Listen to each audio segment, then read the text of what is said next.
Hey, Tyler, did you get a letter in the mail from, like, I don't know, our great great uncle or something like that?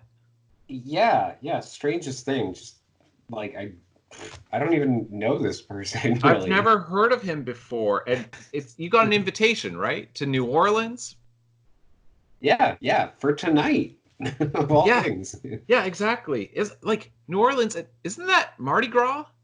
Yeah, I think so. I think tonight is like the night for Mardi Gras. So strange. It's so strange. Did you notice too that he said something about like being in poor health and he wants us there? Like we don't even really Yeah, know him. Why would he? yeah. I It's I so I I don't know. Yeah, I mean he says that he's quite wealthy, so I don't know. I mean he's paying for us to go out there. I suppose we should go. yeah. I mean what's the worst that could happen, right? Yeah.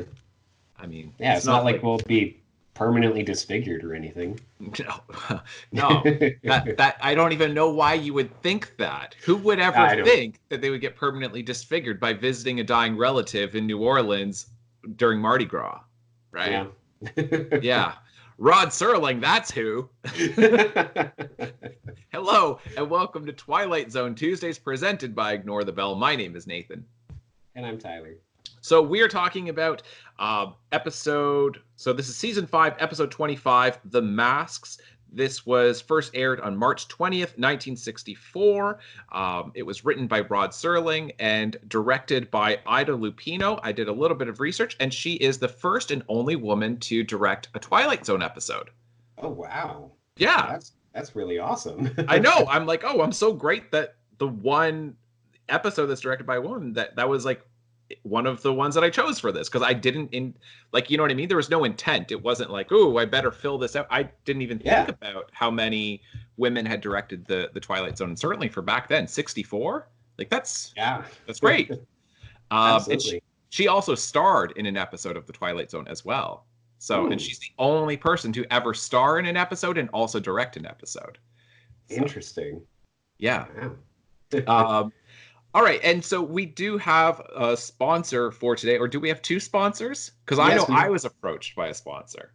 yeah, you know what? My sponsor said they were fine sharing the spotlight for this episode. So Awesome, we do in fact have two. that's great. Do you want me to go first? Yeah, you can go ahead. All right, so our episode is brought to you by the Voodoo Mask Supply Company. When you hate your family and you're about to die, contact the Voodoo Mask Supply Company. It's a very, Awesome. very niche group of consumers that they're marketing towards when you're about to die and you hate your family. Yeah, I hope that that's not like our great uncle. I hope that he is not a fan of How could them. he hate Uh, us? He hardly knows us. yeah, that's true. Yeah. Wait a minute. I have seen comments online before. I Yeah, hate this. I hate you. You don't even know me. yeah. Yes, well, our second sponsor is Gertrude and Scarn's Conditional Wills. Want your family to inherit everything only on the condition they do something ridiculous and unprovable? Call Gertrude and Scarns to write your will today. I am straight up calling them immediately. People are going to have to do absurd things to be in my will. And my will really just involves the books on the shelf behind me. That's all that I have. Yeah, no, I am so looking forward to setting up my will to be an escape room style thing. I love it. I love that's great. They're gonna reboot the Saw movies and just doing that. It's just gonna be Jigsaw with this will. If you can solve it, you can have my great fortune. It's like Yes, a and great all my fortune. games. That's right. All of my games. His great Like fortune is just Monopoly. right, just a bunch of tricycles. Right, yes. All right, folks. I hope you enjoy. There is a fifth discussion beyond that which is known to man. It is a discussion as vast as space and as timeless as infinity. It is the middle ground between anger and joy, between silence and outrage, and it lies between the pit of Nathan's fears and the summit of Tyler's knowledge. This is a discussion of intellectual properties. It is a podcast which we call Ignore the Bell. right, so we are talking season 5, episode 25, The Masks. Now, I just mentioned that this is actually like one of the Saw movies. This is like a jigsaw approach to dealing with these people. The whole idea of comeuppance and, you know, getting these people to really live out their belief system, right? Yeah. To confront their own ugliness, and if they don't confront it, then you know, they're going to be in big trouble, right? Yeah. Yeah, no, absolutely. It's really, really great because, yeah, that is what I love about the Saw movies is, you know, oh, you've done this your whole life. Well, now you have to do it in this way, or else you're not going to make it. And Exactly. yeah. And yeah, the fact that they had to, you know, pick up the mask that was the antithesis of them. Well, supposedly, right? Yeah. Ostensibly the antithesis of, but at least how they perceive themselves to be, at least to some degree. It's curious. It's like they know that they are not that at all, what he described, but they can't confess. They can't admit, oh yeah, I really am completely selfish and vain, or oh yes, I'm completely money obsessed and greedy, or I'm a hypochondriac, or I'm like sociopath who just, you know, abuses people and animals. And yeah, it really makes me wonder, you know, what would have been the outcome if they had actually picked a mask that didn't suit them as well. You know, because I feel like based on what he said that like the properties only work if the mask is, I mean, he says if they are the antithesis of them, but truly it's, you know, if they perfectly represent them. Exactly. So if they had picked a different mask, right, and then maybe nothing would have happened. But because they were unwilling to confront that and say, no, you know, this is definitely the antithesis of me, then that's why they were disfigured like that. Yeah, no, I agree. And that is really interesting. And because with the father, the dying father, or grandfather, depending on who you're looking at, right? But his face doesn't transform. He doesn't become disfigured.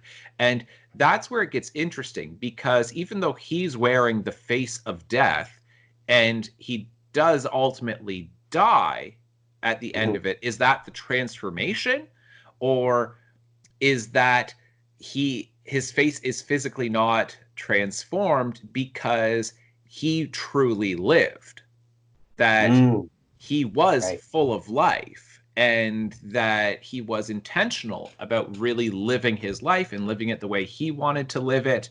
And that's why but like, because that'd be the only way that he's the antithesis of the face of death, unless he was saying this does actually match me. Right. Yeah, no, it is really interesting. Because I kind of see it as like he is actually the antithesis of death, right? That he is alive and that he is full of life. I really like that that idea of he's lived his life. Yes. Yeah. So that would be why he doesn't get transformed by the mask.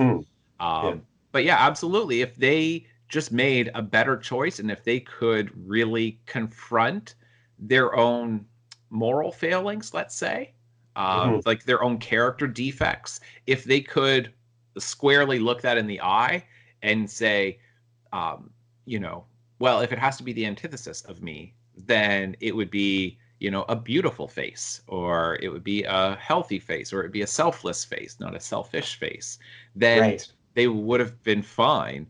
And there is a certain amount of, there's some satisfaction, I think, that you get from watching it, because they could just take the masks off. And the only reason they don't is because they really are greedy. And they really don't care about him. They don't care about him at all. Because like towards the end, then he's like, you know, that's all you have to say to me. Like after all of this, then you're just complaining about the fact that the mask is making you uncomfortable.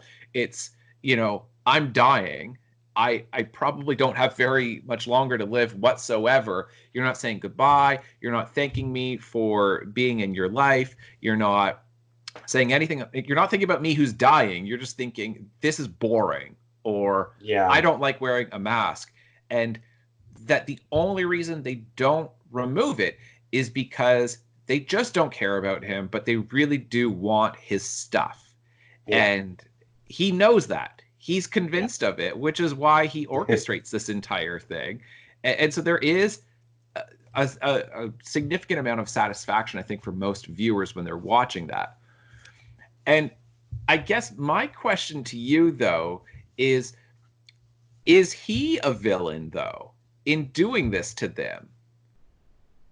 Like, is this really an admirable thing to do? Like, is he, because, like, I mean, I think if you're watching like the Jigsaw movies, right, that you can look at Jigsaw, like, and you could say, okay, he's convinced that he's right, that this is somehow helpful for these people, that if they survive his weird experiment, then they'll be able to really fully, truly live their lives, right? And if not, then it's a life that's not worth living. But then there's a certain amount of, who are you to decide that you're going to orchestrate a scenario that forces somebody to confront that? Shouldn't you allow a person to naturally get there? And if they don't ever get there, then they're just going to suffer anyway, because it's already a life of suffering if you're that conflicted about who you are.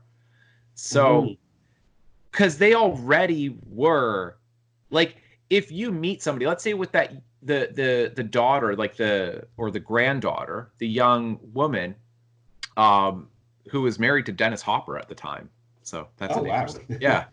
And she's apparently still alive, because I did a little bit of research on this. She's 82. So in any case, she is incredibly vain and self-absorbed, and she's a narcissist, right? That if you met her, like, she's not getting ahead in life, even though she's pretty. It's that anybody who has got, like, any, I don't know, backbone would say, well, she's really pretty, but she's completely vain and self-absorbed, and she's a narcissist, so I don't like her, you know? I don't, like, aren't they already suffering? Right. Yeah. It is interesting, because, even like the banker, thing, he's like, winning some, losing some, and it's like, oh, so he's not even, like, really successful at what he does, So it's, even though they're totally obsessed with these things, then it's not even making a difference. They're just living in those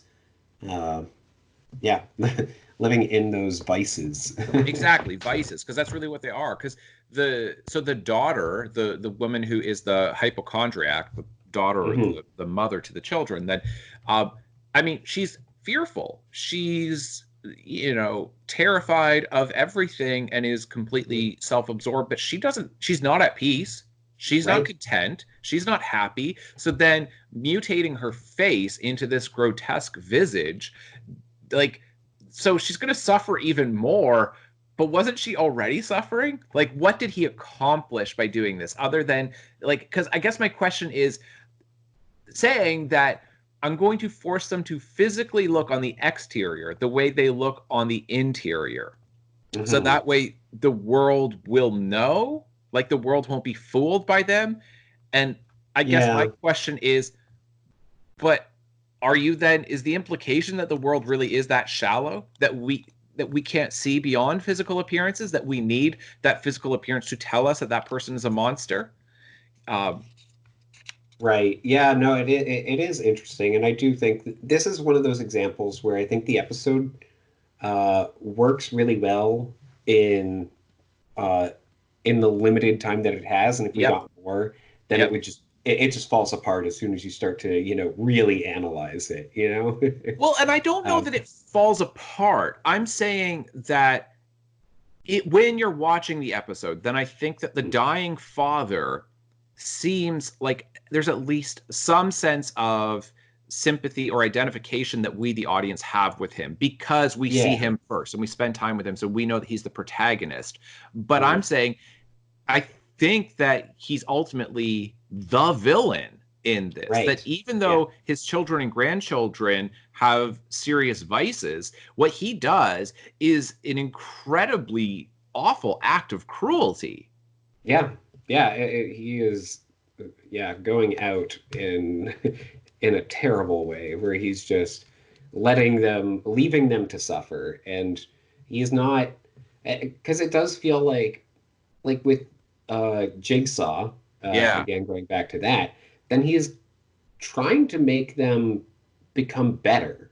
Yes. Like that's really the idea. It's like, well, if you can't face this and be what you actually are, then you're not going to make it. And with this, and it's just like, well, now you just have to deal with it. Like you're just Yeah. ugly on the outside. And Yeah. it's true. It's yeah. Yeah, I don't really know. Like, I don't think that's necessarily what Serling was trying to go for. I don't think he was necessarily trying to make this man into a villain. But I think that, I mean, maybe he was. I don't know. But ultimately, this guy is a villain. And what he does is incredibly cruel. And as awful as his children and grandchildren are with their own particular vices, then that seems so much worse. What he does, that instead of being selfless in his dying hours, instead of being loving and being generous when they have been selfish, instead he goes out in like with this act of cruelty, but then just this petty kind of revenge. This petty revenge on them. And I'm like, well, what exactly did they do to you? Like, you're like, oh, they want my stuff. And it's like, yeah, but have they made your life worse? Like, it's true that they don't really love you. It's true that they're not kind to you, but it doesn't seem like they're actively trying to hurt you. Yeah. They just can't seem to help themselves, but struggle through these vices. And I think that's kind of an interesting thing. Is I'm not saying that we necessarily have sympathy for the children and grandchildren, but they are victims. It's like they are people who are not admirable, but they can still be victims. And then he's certainly not admirable, and he is a victimizer. Yeah. And so it's like, who's good in this? Yeah. I mean, and then you've got his housekeepers too, right? Right. Yeah. Who are very complicit in all of this. Yeah, they're totally complicit in this thing, right? It's not like his butler comes in and like looks at them. He's like, like their faces. He just, yep, it did what it was supposed to do. Right. Yeah. All right, that's the bell. And I don't really have much else to say about this episode. I feel like it goes on a little bit long. Oddly enough, at the beginning, like that. I agree. The setup takes a while.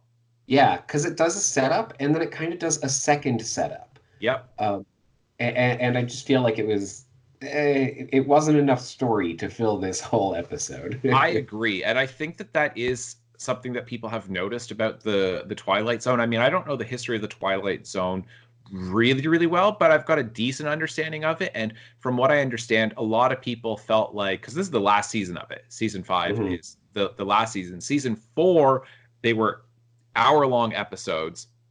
Yeah. And Rod Serling, I think, was not as involved with season 4.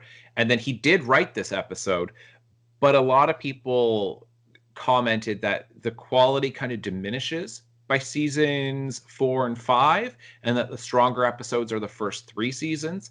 And that does make sense, because especially if you were writing at the pace that Rod Serling was writing at, then you're just like, how many original concepts did this dude have? Like, you're talking about, like, I don't know what it ends up coming out to, but something like 100+ original concepts that he had. Like, if you like ask any other writer, like, how many original concepts could you have for an entirely different cast of characters, setting, all of this, and do that within 3 years or 4 or 5 years? It's ridiculous what he was able to do. And I think he had kind of used up his best ideas. Yeah. Yeah, I mean, it's interesting because if I were to try to punch up this script, then I would be like, well, let's just start with them in the room, like putting on the masks, Agreed. and then we Agreed. can get more discussion, you know, amongst themselves once they have the masks on. Yep.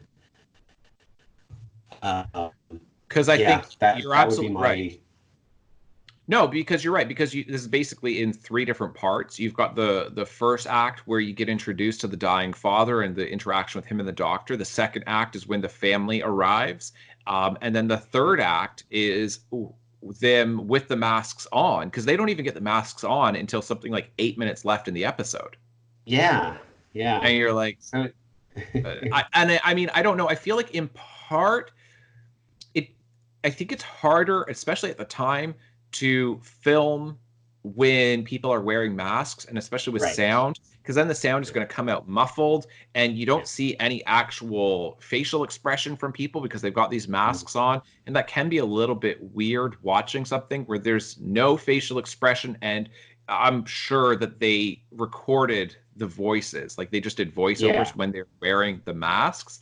And so that always comes out a little funny.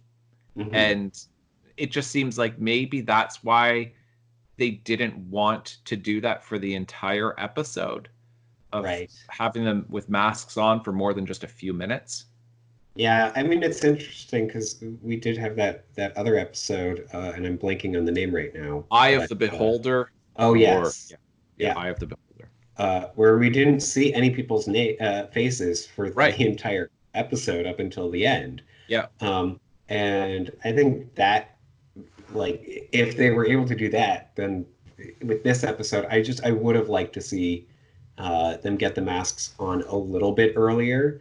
Maybe not even like right at the beginning, because sure, we want to see what they look like normally to Yes. do a better Yes. comparison, but yeah, earlier on than what we get, because it feels like it doubles with the exposition at the Absolutely. beginning. Yes, I 100% agree. I definitely think that you're right, that it started in the wrong place. It definitely Yeah, should have started closer to the end, that the first two sections that you have to the episode should have been shortened a fair bit, and then longer with them struggling with the masks on. And then yeah. beyond that, um, I don't know, complicating the theme because I think that it's just not Mhm. quite there of because the way it ends with the doctor pulling the face of death off of the man who has died, then he's at peace, and then I think you get Rod Serling's commentary that comes after that of, let me see, it says Mardi Gras incident, the dramatis personae being four people who came to celebrate and in a sense let themselves go. They did this with a vengeance.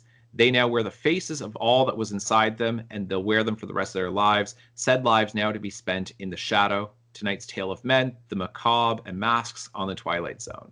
And it's like, okay, but what about the old man who dies? Because he says, like, oh, it's like I think it's the doctor who says that's perfect peace, right? That's what, Right. death is. It looks like perfect peace. And I'm like, well, this guy seemed really cruel, and not immediately so, but when you really think about what he did, then Yeah. if it pulled it off and it was like a face of cruelty, Mhm. um, you know what I mean? Like that would have Yeah. been interesting. But instead, it's this guy is guilt free. This guy's Right. completely innocent. Everybody else has a problem, but he doesn't. And I'm like, I don't know. I think that should get challenged at the end and leave the viewer Yeah. feeling more uncomfortable. And I think that would have been more Twilight Zone like, where there's Hmm. less, there's the absolute good guy, there's the bad guy, Yeah. and instead saying, ooh, the morality of this is a lot more slippery than it might seem, as far as who's good, who's bad, and who's the Yeah. villain, and who's the victim, who's the victimizer. Yeah. No, that would have been that would have been really interesting to see that. Yeah. So uh yeah, I just wanted to say that, like, with this episode being overlong, and everything, then I want more of them being in the masks, because we literally get one moment where it's like, yeah, we're gonna sit here for hours and just stare at each other, and then we get the clock, and it's like we've been sitting here for hours just looking at each other, and it's Yep. like, That's all you've been doing? Like Right. it's so odd. It just feels like, well, Yeah. There could have surely like something happened where you were trying to say like, well, come on, like, can't you change the will so that we don't have to be wearing these and all that? Like, it would have been interesting to see more of their vices coming out as they were trying to convince him that they, needed to take off the masks. you're so right because yes, we are just told through this exposition they're awful people. It's so much Yeah, exposition of they're yeah, awful, they're awful, they're awful, and it's just show but no tell. Like or sorry, it's all telling and no showing, right? It's just telling yeah. us the audience these are who they are, but we haven't actually seen that. We Hmm. haven't really seen them be cruel or have all of these vices, but we're told that they have them. And you're right. If there was more conflict where they're actually arguing with the dying father, that Yeah, would have been interesting.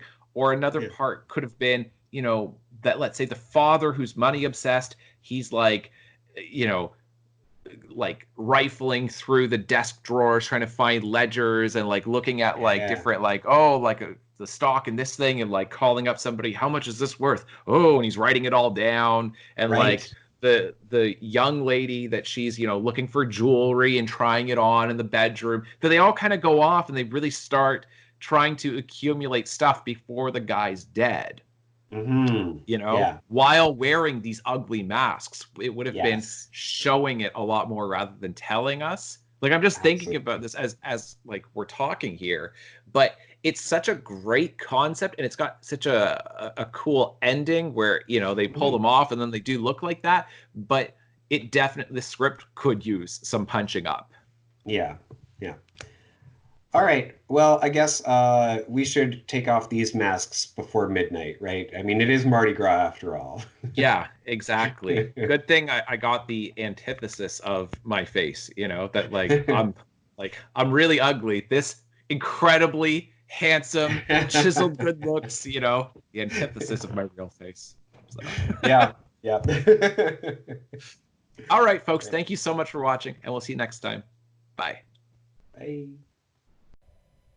Imagine, if you will, subscribing and hitting the notification bell.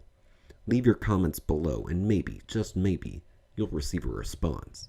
All for a channel referred to by many as Ignore the Bell.